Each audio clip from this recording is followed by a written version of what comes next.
Hello and welcome to the Herbal Moon Goddess podcast. My name is Kyra and today we're talking all about self-care, how the moon can guide your self-care, and how I completed a year of self-care activities and what that really changed in my life. So self-care is something that I feel is really important to me. It's become like an essential part of my life. I've got four young kids. My youngest is almost 5 now. And I found myself feeling really, low after having the 4th child. I was really frustrated because I just had no time for myself to do the things that I wanted to do. I was just so flat out with the demands of being a mother to 4 young kids. We were homeschooling and we were moving house and we were just doing all this stuff, and I just had no time for myself. So self-care has really become a big part of my life over these past 4 years since having my youngest child. And so last year at the start of 2021, I actually made a list of 50 things that I wanted to do, like 50 self-care activities I wanted to do for the year ahead. So one of the things I'm talking about today is a year of self-care, how that changed my life. So before I dive into that though, let's just talk a bit more about why. Why would you devote so much time to self-care? I used to think that self-care was a waste of time. Like, I felt really selfish for wanting to, spend time doing my nails or read a magazine or soak in the bath for an hour or things like that. And I felt really selfish. I did. It was like, geez, like, Kyra, you've got like these kids now. They need you. You can't spend an hour in the bath. You've got to go do the washing and do the cooking and all of that sort of stuff. But as I said, like, after I had that 4th child, I just felt so run down and so drained from these constant demands. So this is really, I guess, the number one why. It's so that you learn to make yourself a priority so that you don't feel drained and you don't feel run down, and so that your cup is full. When you have enough self-care and when you have like a really good balance in your life between all those different demands in your life, then you feel happier and you feel more balanced and you feel more content. But when things are out of whack and you're not getting that self-care time, or you're missing out on other things that are important to you, then that's when you get really, I know I get really irritable and frustrated. I don't know about you guys, but that's how I definitely feel when I'm not getting that time to myself. So I've made self-care a huge priority, especially over the past year, because I was sick of feeling like I didn't have as much, value, that I wasn't worth it. I really wanted to raise, my own feelings of self-worth and self-love, and know that I am absolutely worth a peaceful hour-long soak in the bath or whatever it is that I really needed to feel happier. So that's my why. That is really why I do self-care. And if you have a different reason why you do self-care, I would love to know. Please do comment or send me a message on Instagram at Herbal Moon Goddess. I would love to know. So that's pretty much why I do self-care. So as I said, I created a list, and I've actually got it here, right here in front of me in one of my old journals, if you can see, if you're watching on the YouTube version of this episode. But yeah, pretty much I had this list. I think I've got 50, it could have even been 52 things that I put on this list. And some of these things, I don't know if I'll read the whole list out because we could be here for a while. If you want to know the whole list, let me know. But I'll just read through a few of my favorites. Nature walk, sound healing, bath ritual, crystal healing, cacao ceremony, have a facial, go to a day spa, read a magazine, go to a yoga class, attend a creative workshop, have a manicure, spend time reading at the library, make muesli bars, plan a holiday, binge listen to an inspiring podcast, Sudoku puzzles, colouring pages, write a poem, have a coffee date with myself, watch the sunrise and sunset, get a massage, make a vision board, listen to a favourite album. There's there's heaps of things on my list. So you kind of get the idea. So my aim was to do at least one of these activities each week. So I sat down, actually this is like literally a year ago, I'm looking at the date. How funny is that? Anyway, I sat down a year ago and I wrote out this whole list of all these different things. Like I had this brainstorming session with myself, like, okay, what are 50 self-care activities that I could do for this year? And planning it out in advance, just coming up with these ideas, made it so easy through the rest of the year. Each week I would, or sometimes even just once a month, and I'd go through and pick 4 or 5 for the few weeks ahead. But I'd come back to this exact page and I'd pick out a few of those things on my list and I would then put them into my planner, or, wherever it was that I was working within that week. I would put my goal for the week and put my self-care activity for the week. And this really helped me stay on track with this goal for this year of self-care. And it really made life so much easier because it was just already planned and it was pretty much there just waiting for me to take action on. So really by the end of the year, it just became habitual. I just instinctively had all these self-care habits that I'd created throughout the year. So for example, back in January last year, one of my things on my list, as I said, was get a massage. I also wanted to try out flotation therapy at my local massage center. They have these beautiful float rooms where you can just lie there in total darkness in this body temperature, magnesium rich water, and it is just so blissful. So anyway, I wanted to try that. So I did that in January. I think it was probably one of the first things I actually ticked off on my list. And while I was there, I was and just lying there in that salt water in the float room, I was like, I should do this every month. It is just so deeply relaxing. And especially as a homeschooling mum with 4 kids who are home all the time, just going out somewhere where I could just lie down for an hour and have peace and quiet and no interruptions is just blissful. It's just magical. So for me, that became an essential thing to do. And I pretty much went there almost every month for the year.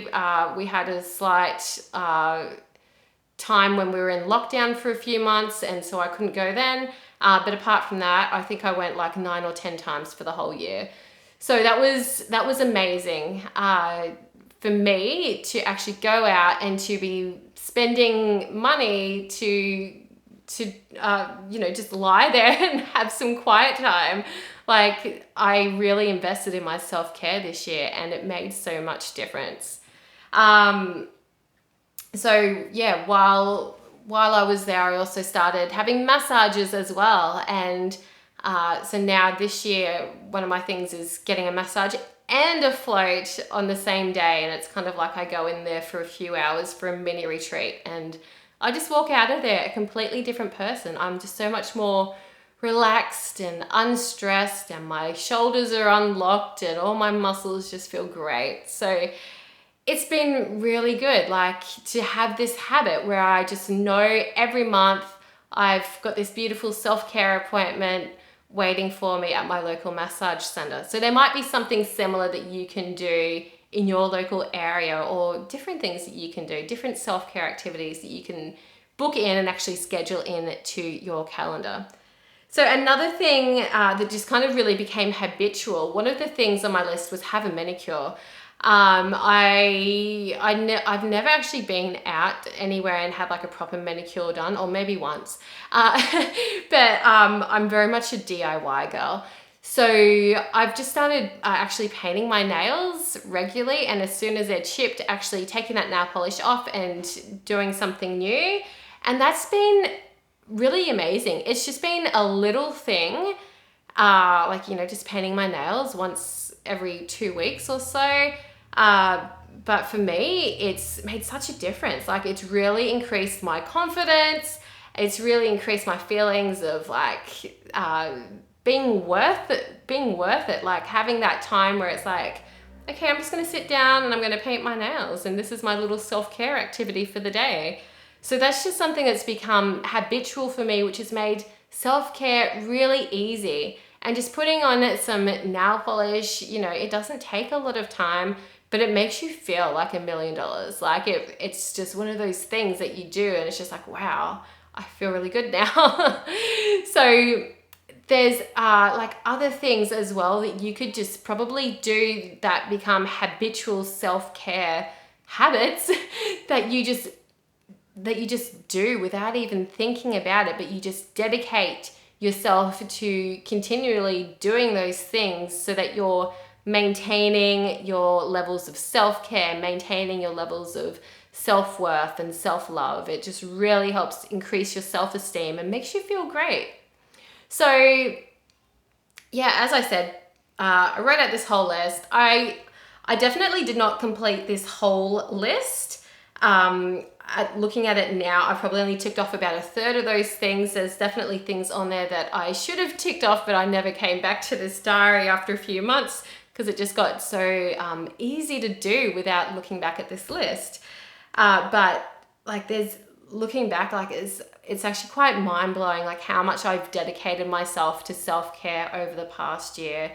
And yeah, dedicating myself to self-care has really made a huge difference in my life. I just don't think twice now about doing something because I know that will really rejuvenate me mentally, physically, and spiritually.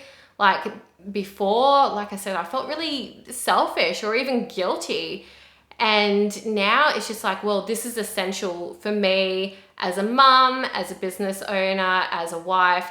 I need this time and I need this self-care so that I can show up and be a great wife, be a great mother, be a great business owner, just really shine to my highest potential. So self-care has really changed my life, and dedicating myself to my self-care practices over this past year has definitely made a difference. I'm definitely feeling more confident now, and I'm definitely looking after myself better, looking after my body much better, making healthier choices for my body as well as my mind, identifying when I may be doing things that aren't so good, like scrolling on social media or playing some mindless game on my phone, or, slipping into frustration and irritability.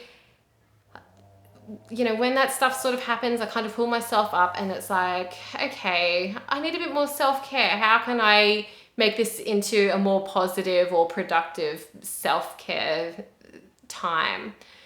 So I'm going to talk a bit now about the moon and self-care, because the moon was actually something that really helped guide my self-care practices over the past year. And it's been really interesting how that has happened. So there's a few different ways that the moon has played a role in this. So first up, when the moon is in the waning crescent phase, so that's the last week of the moon cycle before the new moon. During that week, it's a really good time of the moon cycle to just really slow down and indulge in self-care. And so often, I'll be, just going about life and whatever, and I'll be like, oh, it's a waning crescent moon this week. And for me, this is a sign I need to put in a bit more self-care in my schedule. I need to block some time off. So this awareness of where the moon is kind of guides me to when I need to hit the ground running and be taking lots of action in my business or towards my life goals, or when I need to slow down and go within and have that time off. So yeah, looking at when the moon is in the waning crescent phase is something that's really helped me find a bit more perspective about not working all the time and actually ensuring that I do have time off and honoring how I'm feeling as well. I often find I'm quite tired and worn out by the time it's the waning crescent moon. And so for me, that's also a strong signal that I do need a bit of time off and I need that self-care. And then the other thing that's probably really helped me find more time for self-care over the past year is by looking at when the moon is void of course. So I've talked a lot about the moon being void of course before. I have a whole different episode on the Herbal Moon Goddess podcast that you'll find that's all about the void of course moon and what that means. But pretty much whenever the moon's void of course for like a lengthy time of the day, then I'll actually dedicate that time to not doing stuff that's like really productive and hard work, but I'll slow down during those times and focus on the stuff that my soul is really craving. And you know, sometimes that is just binge watching Netflix while eating some Ben & Jerry's non-dairy ice cream. Like, you know, whatever self-care looks like for you is fine. But just know that when your soul is craving it, then that's just, you know, that's a signal. Like, you know, drop what you're doing and do something that's going to make you feel better in your soul. So the void of course moon, that happens like probably 3 times a week on average. And often there's quite a few hours in the day and it's when the moon is void of course. And so that's like, okay, I might go out for a nature walk during this time, or, you know, I might just go for a swim with the kids, or, you know, something like that that's fun, free, like, you know, makes you feel free in your body and, you know, it just fills your soul with joy and happiness. The other way that the moon has been guiding my self-care is sometimes when I'm like, okay, I know I need to do some self-care practice, but what should I do today? And I'll look at what sign the moon is in, and depending on what zodiac sign the moon is in, that will guide me to the body part or perhaps the chakra that I need to focus on for that particular self-care session. And of course, you can use your own moon sign to determine the sort of self-care activities that are most suited to you. So for example, I'm a Libra moon, and so, you know, the Libra energy is a lot to do with beauty and fine art and sensuality, being romantic. So a lot of my self-care practices, like, you know, I'm often doing stuff that's to do with the senses, like aromatherapy, or maybe making a delicious cup of tea to ignite the taste, lighting candles that are scented. So looking at your moon sign can really help guide you to those things that will feel really emotionally fulfilling. That's what your moon sign's all about. It's all about your inner world, your emotional world inside, and what that's really craving. So looking at your moon sign can definitely help you find out more about those sort of self-care activities that will feel really fulfilling for you. And this is actually something that we're talking about in the Herbal Moon Goddess Academy this week. We're talking all about moon signs and self-care practices. So if you would like to join that conversation, make sure you join us in the Herbal Moon Goddess Academy. The link to join is below. It's pay by the month, cancel anytime, and it's so much fun. You get instant access to all my courses on tarot, astrology, crystal healing, lunar symbolism. There's heaps of stuff in there to keep you inspired as you learn about the magic of the world around you. So I hope that you found this episode really helpful for getting some inspiration for self-care, how self-care can change your life this year, as well as a bit of astrology in there, some astrologically guided self-care practices for you. So thanks so much for tuning in. If you did like this episode, make sure you subscribe, like, depending where you're listening to. And if you'd like to continue the conversation, drop me a comment below, or feel free to send me a message on Instagram at herbal.moon.goddess. I'll chat to you all in the next episode. Bye.